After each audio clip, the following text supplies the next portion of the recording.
Hello everyone, Bernina Jeff here at High Fashion Sewing Machines. It's been a while since I did a video, been busy around here training a new technician and such.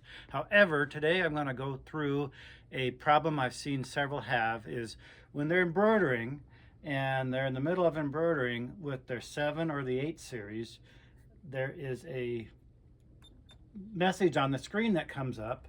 And let's take a quick close-up of this.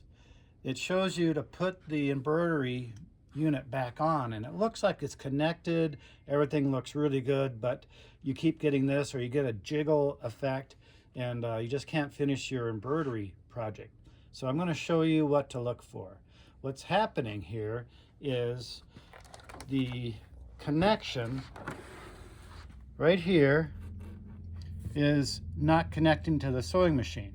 These tabs are supposed to hold it in place, but sometimes if your surface isn't exactly stable, has a little bow to it or a little vibration, you will get this connection option or problem, this message. So here's the first thing to do. Check the bottom of your embroidery unit. There should be 4 rubber little feeties on there.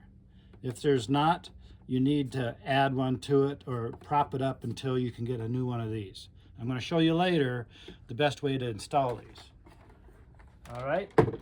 Now, if that one's okay, we're going to check the sewing machine now. So I'm going to release this.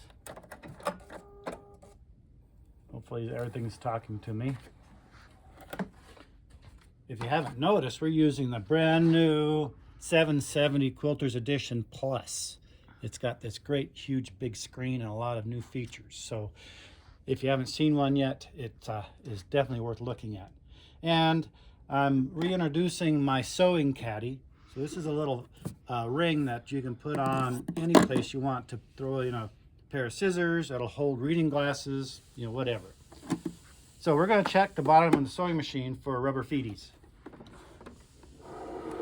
So I probably shouldn't turn this over plugged in, but I did. I can fix it if I need to. So there should be 3 rubber feet on the bottom of this, the center and the center one. So that's 4. 1, 2, 3, 4. This is a screw hole. It doesn't count. That doesn't count. And this is your adjustable foot. So if you have all 4 rubber feet and then this adjustable one and it's still wobbling, you can use a wrench or a 14mm wrench. Screwing out will bring it taller, screwing in will bring it inward to make your machine level. So if one of these are missing, and they pop out fairly easily. I sell them here at the store for $5.99. You can call up the store and order them.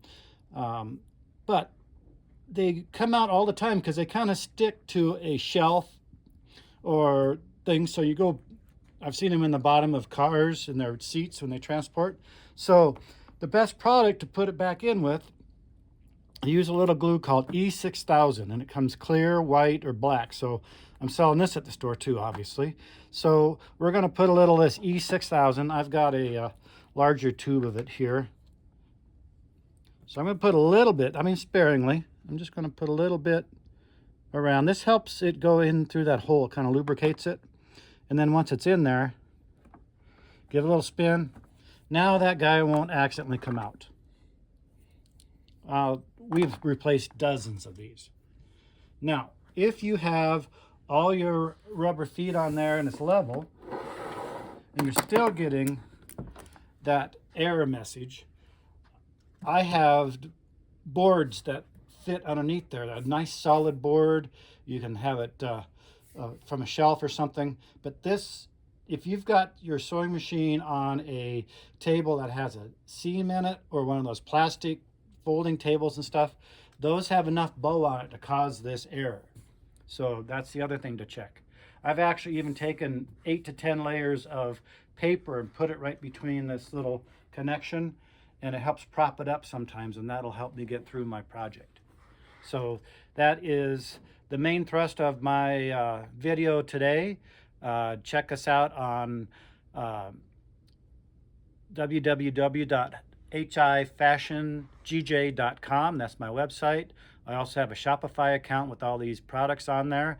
That is Bernina-Jeff.myshopify.com.